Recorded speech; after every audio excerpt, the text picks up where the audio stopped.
Nandito na siya! Ang bagong bayani ng Isla Alakdan!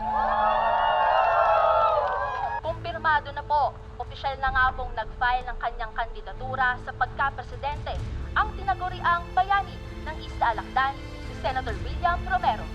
Tutuloy ko ang sinimulan ko sa Isla Alakdan.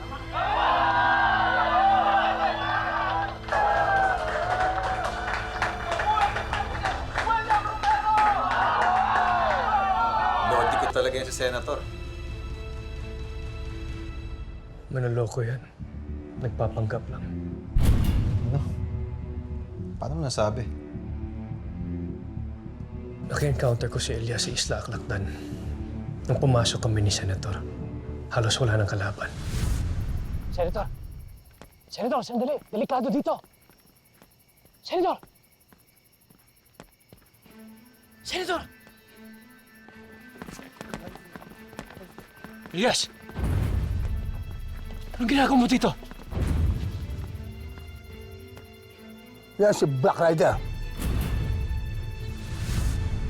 Si Elias, siya nag-ubos ng lahat.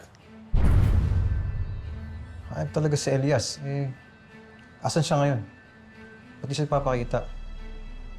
Pinatakas ko siya. May tiwala ako sa kaibigan ko. Alam ko marami pa siyang magagawa. Hindi lang para tapusin ang sindikato. Ano ibig mong sabihin?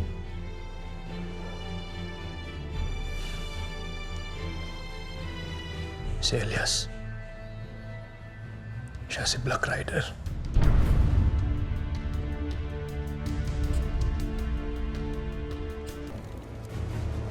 Alam ko maring. Alam ko mahirap paniwalaan o not. Pero oo. Matagal ang tagapagtanggol si Elias.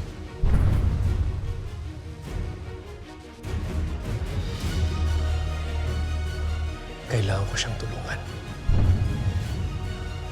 Paano kung hindi pa tapos ang laban niya?